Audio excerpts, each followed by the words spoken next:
बिस्मिल्लाहिर्रहमानिर्रहीम। अस्सलाम वालेकुम। आप देख रहे हैं हालात। मैं हूं सईद चौधरी।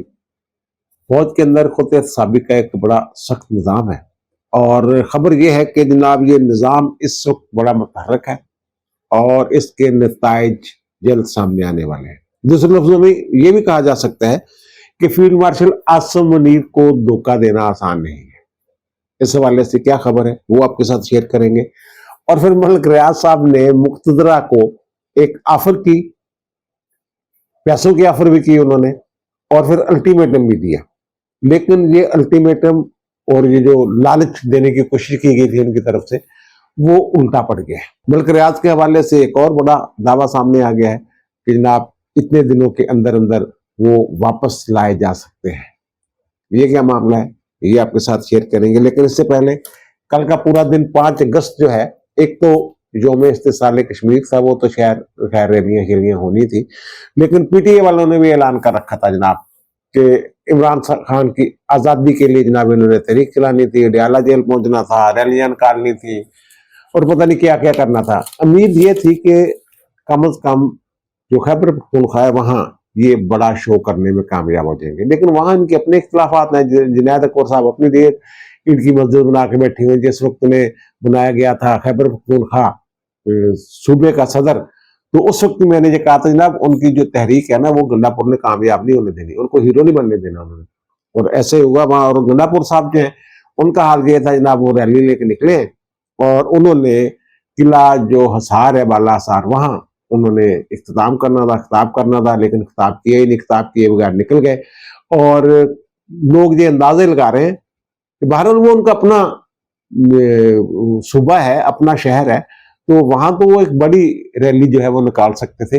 लेकिन वो कहते हैं जनाब उतनी बड़ी रैली नहीं थी जितनी वो निकाल सकते थे, तो उससे छोटी रैली थी। और कुछ लोग तो कह रहे हैं जनाब 4-5 हजार लोग थे, लेकिन ये मैं दावा नहीं करता 4-5 हजार लोग थे, 20 हजार थे, 25 हजार थे, कितने किलोमीटर का काफिला था। लेकिन ये है कि वो खिताब किए बगैर ही, और उनका जो खिताब होता है बड़ा जनाब आग लगा देने वाला, शोला मियां मुकर्रर के तौर पे वो सामने आते हैं। मे भी वो मसलतों का शिकार हो गए हो, लेकिन बाद में एक वीडियो जो है उनका जो खिताब करते हुए जो है ना वो जारी की गई है, और वो हश्तगरी में उन्होंने ये तकरीर फरमाई है। और 1 मिनट 24 सेकंड, 1.5 मिनट की वो तकरीर है, और उसमें भी वो बात नहीं है जो माजी में वो किया करते थे। एक तो ये खैबर पख्तूनख्वा वाला, बलूचिस्तान में भी मुजाहरे हुए, लेकिन जो सोचा जा रहा था जनाब शायद ये मेन रोड्स बंद कर देंगे, मोटरवे बंद कर दिया जाएगा। लाहौर में तो यहाँ ये सोच रहे थे कि जनाब ऐलानात कर रहे थे, मैसेज कर रहे थे कि जनाब वहां पहुंचे और जनाब ये जो है हमने मोटरवे बंद करना है, लेकिन कोई मोटरवे बंद नहीं हो सका। और फैसलाबाद में कोई एक भी मुजाहरा वो रिपोर्ट नहीं हुआ। सरगोदा में भी कुछ नहीं हो सका। सरगोदा वाली अदालत ने पिछले दिनों सजाएं दी है लोगों को मियाँ वाली वाले वाकयात में। मुल्तान में जनाब कुछ नहीं हुआ। और रावलपिंडी में सुना जा रहा है कि जनाब कोई गाड़ियों का एक काफिला निकला है जिसमें 60-70 लोग थे। अच्छा, ये रावलपिंडी इस्लामाबाद में ये लोग माजी में कहाँ से आते थे? मुजाफात से, इर्द गिर्द से, और फिर जो अफगान बस्तियां हैं वहां से आते थे। अब अफगान जो है वो समझदार भी हो गए, और उनकी वापसी का जो सफर है उस हवाले से अब ताज़ा तरीन एक और जनाब उनका वो सिलसिला है वो शुरू होने वाला है वापसी का। तो वो जनाब वो भी, और फिर पैसे मुझसे दे के किराए शराए पे आने की बातें छाती होती थी, तो वो मामला भी शायद ठप हो गया। तो वहां भी रावलपिंडी में भी कुछ ऐसी सूरत चल रही। सुना है कि मंडी बहाउद्दीन में एक अच्छा शो था इनका, 700,000 के करीब लोग थे। और लाहौर में जो हुआ है वो आपके इल्म में होगा कि जनाब कुछ जो इंसाफ स्टूडेंट फेडरेशन वाले हैं, सॉरी इंसाफ लाइफ फोरम वाले जो है, उन्होंने ऐवान अदल के बाहर को मुजाहरा किया है। वहां से रेहाना डार साहबा जो है वो गिरफ्तार हुई। और उस हवाले से भी दो तरह के आ रहा है। एक लोग ये कह रहे हैं देखें बुजुर्ग खातून है, उनकी उम्र का लिहाज कर लेते, लेकिन दूसरी राय ये है कि जनाब वो खातून जो है जब दफा 144 लगी हुई है और पता है कि पकड़ दकड़ होनी है, तो उनको अपनी उम्र का जो है वो लिहाज कर लेना चाहिए था। बहरहाल मेरा ख्याल है कि वो जो पहली राय है वो साहिब है कि वो खातून है, ठीक है, बाकी पकड़ लेते उनको, अगर राहत मिल सकती थी तो दे देते। बाद में बहरहाल छोड़ दिया उन्होंने। और 9 के करीब एमपीए जो है वो पकड़े गए हैं, तो फिर वो भी आजाद कर दिए गए। और ये दावा किया जा रहा है कि जनाब जितने भी कारकुन वगैरह पकड़े गए थे, वो कहते निकला ही कोई नहीं बाहर, तो जनाब पकड़ना किसको था। हमारे वजीर मुमलकत बराए दाखिला जो है तलाल चौधरी साहब, वो तो कहते हैं पूरे जनाब पंजाब में 900 950 के करीब लोग थे, लेकिन मेरा ख्याल है कि कम से कम लाहौर में ही इतने लोग जो थे वो निकले थे। कराची में उन्होंने शो किया है, ठीक शो था। फिर मुजाफात में जो सड़कें आती हैं बड़े शहरों को, वहां जनाब इन्होंने 20-20, 25-25, 30-30 लोगों के साथ जनाब एक फोटो सेशन किया। तो वो फोटो सेशन में उन्होंने वो वीडियो जो बनाए हैं बस सोशल मीडिया पे चलाए, तो उनसे भी पता चल रहा है, उन्हीं के चढ़ाए हुए जो वीडियोज उनसे पता चलता है जनाब ये शो जो है ये मुकम्मल तौर पर नाकाम हुआ है। कराची में भी जनाब इन्होंने मुजाहरा किया है, वहां को शैलिंग शुरू भी हुई है, लेकिन बहरहाल वो वाला कराची वाला जो मुजाहरा था लाहौर से कहीं बेहतर था। पंजाब में कुछ नहीं कर सके, ये इस्लामाबाद में कुछ नहीं कर सके, बलूचिस्तान में कुछ हल्की फुल्की इन्होंने वो की है, मूवमेंट दिखाई है, कराची में दिखाई है, और पेशावर तो खैर या खैबर पख्तूनख्वा तो है ही उनका, लेकिन वहां भी वो जोश जज्बा वो चीज थी नहीं यार जो होनी चाहिए थी, जिसकी तवक्को की जा रही थी। तो अगर और फिर हाँ, ये जनाब इन्होंने जाना था, जो एमएलए हैं और सेनेटर्स हैं, इन्होंने जाना था डयाला जेल। पता नहीं कैसे जनाब दरवाजे बंद हो गए, जो पार्लियामेंट हाउस है वहां 2-3 घंटे जनाब वो कहते हैं बाहर ही नहीं निकल सके। फिर जनाब महमूद अचकजई साहब की आड़ लेके वो उन्होंने कोशिश की डयाला पहुंचने की, लेकिन नहीं पहुंच सके। और फिर जनाब जो बैरिस्टर गौहर साहब है वो भी एमएनए है ना, तो उनको भी वहां होना चाहिए था, लेकिन वो वहां मौजूद भी थे, वो समझदार आदमी है, तो उन्होंने अपने इलाके में कोई रैली शैली निकाली है। ये हुआ इनके साथ।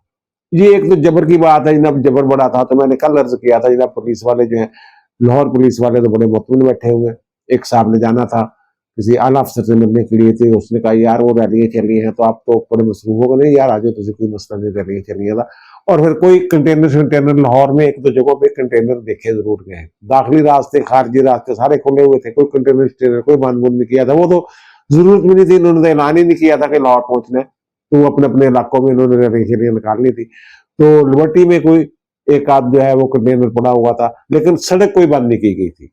मैंने खुद लाहौर में नहर के ऊपर भी गया हूँ, बाकी इधर उधर भी बहुत सारी चीजें जो है लिबर्टी भी गया हूँ बारह, तो वहां कोई ऐसी चीज जो है वो नजर नहीं आई थी। और दूसरा मैं पहले दिन से जर्ज कर रहा हूँ कि इमरान खान साहब ने जो ऐलान कर रखा है कि जनाब ये बाइकाट करना है, ज़िमनी इलेक्शन का ये बाइकाट कोई नहीं होना, जो खानवादी हैं सियासी खानवादी उन्होंने इलेक्शन लड़ना है। तो अब मजीद जो फैसलाबाद वाले लोग थे उनको भी महल करके 5 साल के इलेक्शन में डी नोटिफाई कर दिया, वहां भी जिमनी इलेक्शन होने, और जहां जिमनी इलेक्शन होने वहां उन्होंने अपने बंदे जरूर देने हैं। पार्टी टिकट तो है कोई नहीं इनका।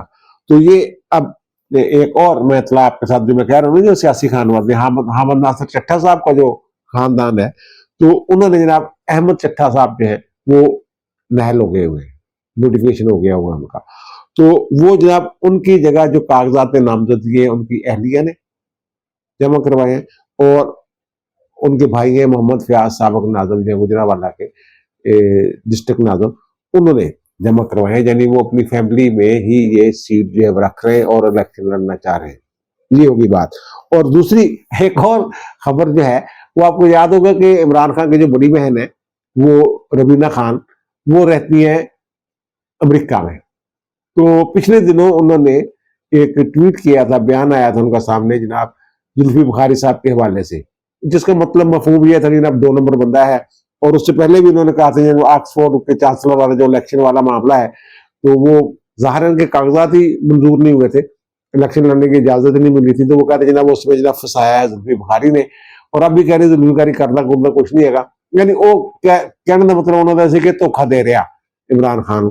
अब जुल्फी बुखारी साहब का बयान सामने आया, लोगों ने पूछा है रबीना खान के बारे में कि जनाब उन्होंने ये बयान दिया है, तो उन्होंने कहा कि हो सकता है वो इलाज के लिए वहां हो, फिर वो अल्लाह ताला से दुआ करते हैं कि अल्लाह ताला उनको सेहत दे, और फिर वो कहते हैं कि जनाब वो मुकम्मल तौर पे जिस्मानी और जहनी तौर पे सेहतमंद होने के बाद अपने भाई के लिए निकलेंगे, जैसे उनकी दूसरी बहनें निकली हुई हैं। जिस्मानी वाली बात तो ठीक है, जुल्फी बुखारी ने बड़े बेहतरीन अंदाज में ये बात बयान कर दी है कि जनाब उनका जो इलाज चल रहा है, और वो जनाब जहनी जो ज़ाहिर है वो अगर जहनी सेहतयाबी की बात कर रहे थे, मतलब ये कह रहे हैं कि जहनी तौर पर बीमार है उनको कोई वो अब पागल तो नहीं ना कह सकते ये पागल हो गई है या क्या ये वो। बहरहाल जो इनके बारे में है ना, इनके जीन्स में कुछ ऐसी चीजें हैं। जुल्फी बुखारी साहब ने पहले क्या कहा है, वो मतलब का हिस्सा हम आपको सुनवा देते हैं। और इंशाल्लाह जब वो फिजिकली और मेंटली रिकवर कर जाएं हर चीज से, तो वो अपनी तवज्जो अपने भाई की तरफ डालेंगे। बहरहाल इनकी फैमिली के जीन्स में कुछ ऐसा मसला है जरूर, और इसलिए तो मियाँ वाले में जाके पता करें आप कि इनको जो है वो खोता खेल, जैसे नहीं ईसा खेल ये इस तरह सारे होते हैं इनके साथ, वो कहते हैं ना वहाँ खोता खेल इनके कबीले को ये कहा जाता है। ये इन वाला कबीला नहीं आदमियों का जो है, जो इमरान खान खास तौर पे, इमरान खान का जो घराना है इस हवाले से मैं ये बात कर रहा हूँ। और दूसरी खबर जो है कि मलिक रियाज साहब ने जनाब अल्टीमेटम कह दें उसको, धमकी कह दें उसको, मिन्नत अल्लाह कह दें उसको, लालच कह दें उसको, एक बड़ा लंबा चौड़ा ना उन्होंने ट्वीट किया है और मेरे पाकिस्तानी भाइयों और बहनों इस तरह की बात शायद की है। उनके ना बड़े अफसोस के साथ ये मैं बात बता रहा हूँ कि जनाब हाँ पिछले चंद महीनों से वो कहते हैं हमारे साथ जनाब हुकूमती इदारे जो है बड़ी गैर मामूली दबाव है हमारे ऊपर, और हमारे दर्जनों स्टाफ मेंबर जो है वो गिरफ्तार हो गए होंगे, और कंपनी के तमाम अकाउंट्स जो हैं वो मुनमिन है, स्टाफ की गाड़ियां जब्त कर ली गई हैं, और वो कह रहे हैं बहरिया टाउन का सिस्टम जो है वो मफलूज होकर रह गया है। और वो कहते हैं हमारा जो कैश फ्लो है वो मुकम्मल तौर पर, क्योंकि बैंक जो है वो मजबूत असास है, वो अकाउंट्स वगैरह तो जनाब फिर जनाब तनख्वाहें भी नहीं दे सकते, तो वगैरह वगैरह। और फिर कहते हैं जनाब कि हमें मजबूर किया जा रहा है कि हम अपनी सरगर्मियां जो है बहरिया टोन यानी खत्म कर दें, बंद कर दें, वो ये कह रहे हैं। तो वो कहते हैं जनाब अभी हमने बंद नहीं किया, लेकिन एक कदम हम सिर्फ पीछे हैं, यानी अगर थोड़ा सा दबाव डाला गया तो हम बंद कर देंगे जब बंद हो जाएगा, जो भी वो कहना चाह रहे हैं। और फिर कहते हैं जनाब लेकिन जो जमीनी सूरत हाल है वो ये है कि सूरत हाल बड़ा खराब हो रही है, तो बंद ही करना पैना मतलब होना दे है। और वो कहते हैं 50,000 मुलाजमीन है, बड़ी कुर्बानियां दे रहे हैं।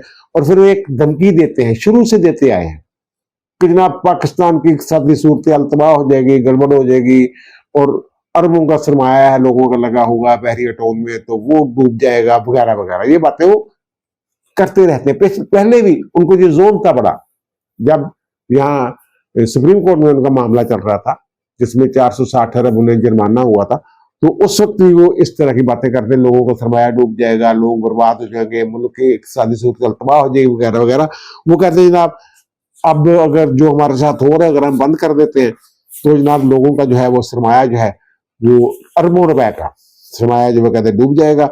लेकिन साथ ही वो जो कहते हैं मेरा दिल जो है ना वो बड़ा, मैं पुरुम्मीद हूँ कि जनाब जो हमारे अदारे हैं पाकिस्तान के अदारे, पता नहीं कौन से अदारे किन की बात कर रहे हो, वो कहते हैं इंसाफ दानिशमंदी और तदब्बर से काम लेंगे और हमें इस मुश्किल से निकालेंगे और मदद करेंगे हमारी, वो कहते हैं। और फिर आखिर में वो कहते हैं जनाब दिल की अथाह गहराइयों से जनाब मैं एक फाइनल अपील कर रहा हूँ, यानी अल्टीमेटम ही हुआ ना, फाइनल अपील यही होती है, आखिरी गल में करने लगा भाई जी कहते हैं, इस तो बाद अपील कोई नहीं होनी। वो कहते हैं कि मैं चाहता हूँ कि जनाब हमें जो है ना वो वापस आने का जो है वो वापसी का रास्ता वो मांग रहे हैं कि वापसी का रास्ता दिया जाए। और फिर वो जनाब इसका हाल भी बयान कर रहे हैं खुद ही, और वो कहते हैं जनाब ऐसा करते हैं जिन्होंने मसला, असल में मसला ये है ना इनका बीएचए के साथ फंडा पड़ा हुआ है।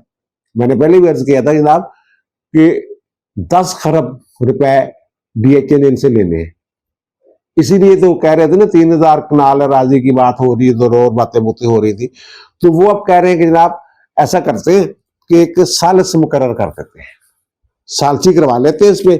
और वो कहते हैं जनाब वो यकीन दिला रहे हैं कि जनाब 100% जो मैं गारंटी देता हूँ कि जनाब इस पर अमल होगा, सालिस जो भी फैसला करेगा ना, और अगर सालिस ने हमारी तरफ रकम निकाल दी कि जनाब आपने इतनी अदायगी वगैरह करनी है, तो वो जनाब रकम जो है वापस करने का मैं पाबंद हूँ। ये उन्होंने इसका हल दिया। लेकिन फिर वो आगे कहते हैं जनाब कि अवाम और रियासत के ताकतवर तरीन अदारों को वो जो कहते हैं ताकतवर तरीन मुक्तदरा एस्टैब्लिशमेंट ने कौन आ ताकतवर तरीन अदारा जरा थोनू भी पता, और जिन्होंने इन्हों फंडा डीएचए कि अदारा ये कह रहे हैं सीधा सीधा जनाब, वो जनाब कहते हैं कि जनाब जो ताकतवर अदारा है ना या अदारे जो हैं उनके लिए मैं जनाब अपना तन मन धन कुर्बान करने का जज्बा रखता हूं, यानी कि मैं पैसा लगाने के लिए भी तैयार हूं, पैसा देने के लिए तैयार हूं।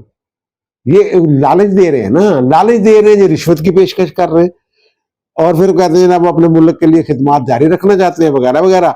इन हालात में मैं जो कहते हैं खामोशी से मैं जाना नहीं चाहता ये छोड़ छाड़ के, ये वाली बात है।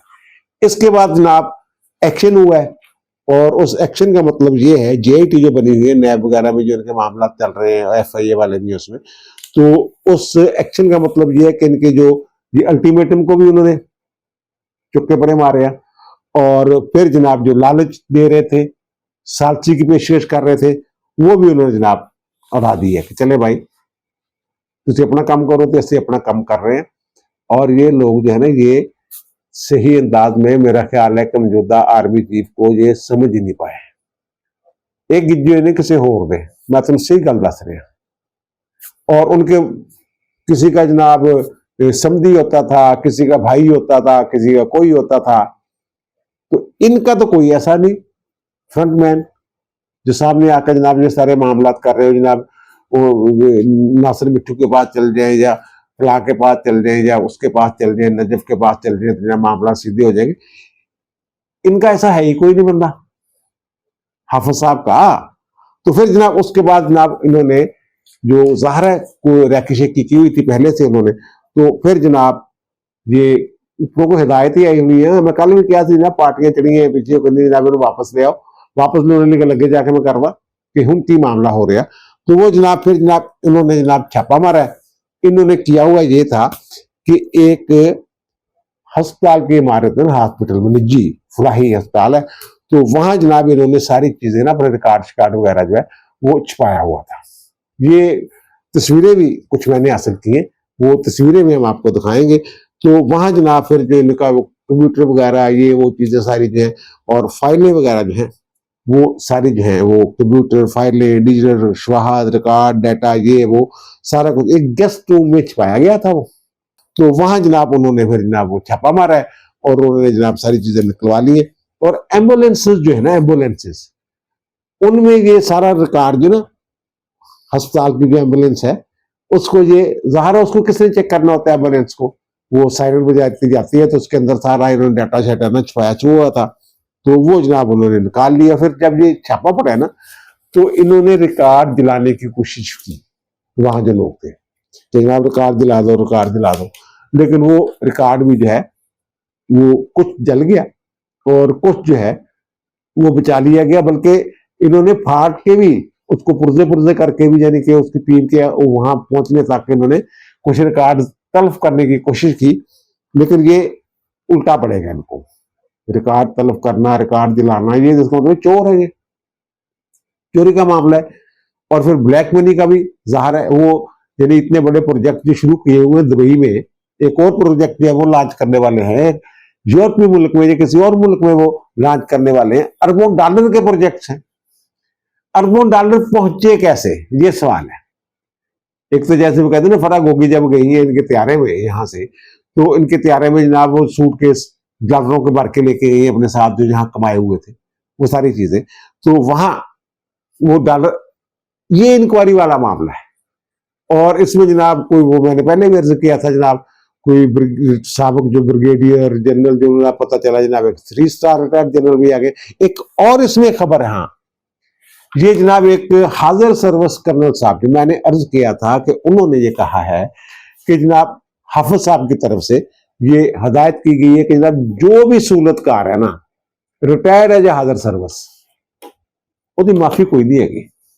तो अब खबर ये है कि एक हाजिर सर्विस कर्नल साहब जो है वो सैक कर दिए गए। और दूसरी बात यह है कि जो वापसी की बात है, मैंने कल भी अर्ज किया था जनाब, वो उनका कहा जाता है वापस लाएं, ये करें। एक बड़ी अहम शख्सियत के साथ मेरी बात हो रही थी, तो उन्होंने ये कहा कि जनाब रियासत जो है ना, ये रियासत नहीं मैं कह सकता इसको, कि ये जो लोग हैं ना, ये शायद धोखा दे रहे हैं किसी शख्सियत को जो चाहती है कि करप्शन का खात्मा हो अदारे के अंदर जो है, वो ये मामला ऐसे जो हैं, ये वाले समझ जाए ना, फैज हमीद वाले, कि और फैज हमीद ना बने अदारे के अंदर यार, सीधी सी बात है। ये फौज के अंदर को और फैज हमीद पैरेलल सिस्टम बना कर ना बैठ जाए, कुछ और ना हो जाए। और जो इस तरह के लोग हैं, 2 नंबर लोग जो हैं, उनकी सहूलतकारी ना करें, तो शायद जनाब वो उनको धोखा देने की कोशिश कर रहे हैं। वो उन्होंने ये दावा किया, उन्होंने मुझे 7 दिन दे, 7 दिन फ्री एंड दे दे, 7 दिन के अंदर अंदर मलिक रियाज पाकिस्तान के अंदर होगा, गिरफ्तार करके अंदर आएगा। वो कहते हैं इश्यू ही कोई नहीं, उन्होंने एक दरखास्त तैयार करनी है, वारंट बनाने हैं नैब वालों ने, और वो पेश करने हैं जनाब अदालत में, अदालत ने जनाब रेड वारंट जारी कर देने हैं। और वो कहते दुबई में तो वो जो मामला है इस वक्त, कि दुबई तो इनकार ही नहीं कर रहा मुजरिमों की वापसी के हवाले से, और फिर वो कहते हैं जनाब वहां कोई अदालत में शायद मामला नहीं जाना होता, वहां मुतलका वजारत को आगाह करना होता है जनाब ये बंदा हमें मसलूब है, ये अदालती आर्डर आ गया तो इसे ले चलते हैं। इतना काम है। तो उनकी बातों से तो ये लग रहा है कि शायद मे भी ऐसा ही होने वाला। लेकिन अगर दूसरी बात है कि जनाब वो उनके वो 2 नंबरी वाली बात जो है, तो फिर दूसरी एक और चीज जो है, बड़ी अहम चीज जो है वो मैं मिस कर गया हूँ। ये ख्वाजा आसफ साहब ने पता नहीं की हो गया यार, ऊपर तले 2 ट्वीट उन्होंने कटकाए ने, जी रात हम गुजर गई है और रात 11:30 बजे एक ट्वीट कर रहे हैं, पता नहीं की उन्होंने होया। एक तो उन्होंने गुटका जेडे ना गुटका वाले जेडे ने 2 नंबरियां कर दे, और गुटका माफिया या गुटका दे जेडे है ना उन्होंने लड़ाई छड़े एक ट्वीट की।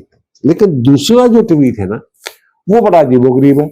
वतन अजीज की आधी से ज्यादा ब्यूरोक्रेसी जो है उसने पुर्तगाल में प्रॉपर्टी बना ली है, और वो शहरियत लेने की तैयारी कर रहे हैं। वो लोग ब्यूरोक्रेट्स जो है हमारे, ब्यूरोक्रेसी लिखा उन्होंने, और कहते जनाब मगरमच्छ अरबों रुपए खा गए, आराम से रिटायरमेंट की जिंदगी गुजार रहे हैं।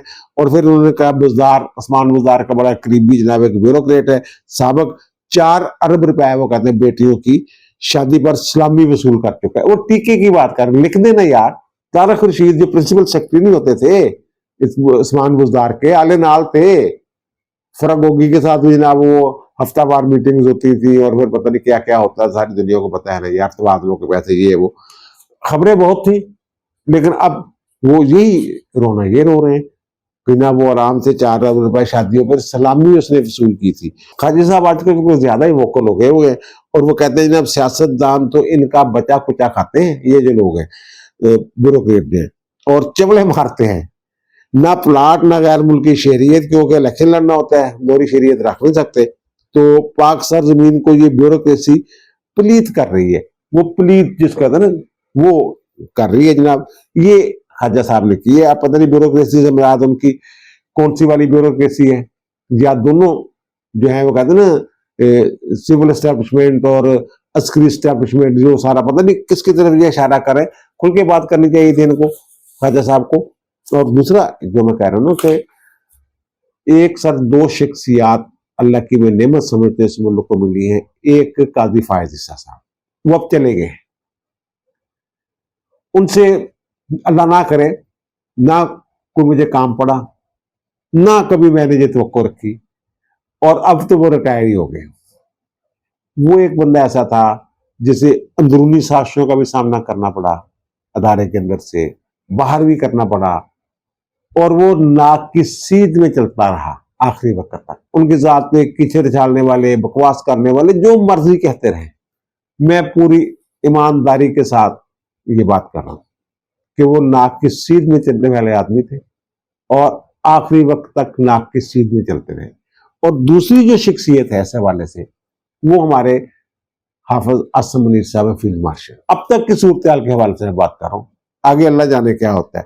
ये कुछ आपको याद होगा कि पिछले कुछ दिनों से कुछ अजीबोगरीब किस्म की खबरें आनी थी, मैंने भी इस पे बात की थी कि जनाब कोशिश यानी कि ये तासर देने की कोशिश की जा रही थी। जनाब हाफिज साहब जो हैं जो ओहदों के हरीस हैं, कभी कहते हैं जनाब सदर बनना चाहते हैं, कभी कहते हैं जनाब 13 साल के लिए आर्मी चीफ रहना चाहते हैं, कभी कहते हैं जनाब जो वहाँ ट्रंप से मुलाकात करके आए हैं वो जनाब बता ही नहीं रहे हुकूमत को क्या करके आए हैं, क्या वादे करके आए। अगर वादे करके आ गए तो हुकूमत के बगैर, हुकूमत को एतमाद में लिए बगैर उन वादों को कैसे पूरा कर सकते हो।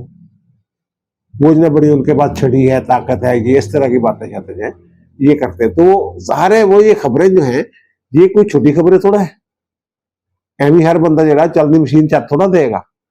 तो कहीं ना कहीं से उन्हें कोई फीड कर रहा होगा ना कि जब ये बातें हो रही है, अंदर ये बातें हो रही है, कोई ना कोई तो कर रहा होगा ना। और जो ये हाफिज साहब है ये भी नाक की सीध में चलने वाले साहब जो अब तक ये साबित हुए, और नाक की सीध में चल रहे हैं। और ये जो है ये चाहते हैं कि जो इनके अदारे के लोग हैं वो भी नाक की सीध में चले। लेकिन ज़ाहिर है इंसान जो है वो ख्वाहिशात के हाथों मगलूब होके कभी कभी जो है वो सीधा चलता चलता थोड़ा इधर भी हो जाता है, उधर भी फिर सीधा होने की कोशिश करता है। तो लेकिन अब मामला ये है कि जनाबे वाला ये जो खुद एहतसाबी का निज़ाम है ना इनके अंदर बड़ा सख्त निज़ाम है। वो मैंने कहा ना कर्नल साहब वो सैक कर दिए गए हैं, तो खुद एहतसाबी का निज़ाम जनाब बड़ा है सख्त इनके अंदर।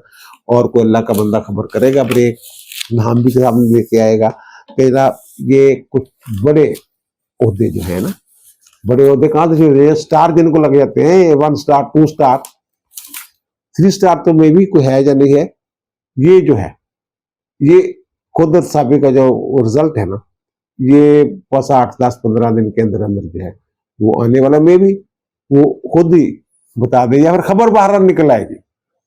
ये मैं बता रहा हूं कि कुछ है।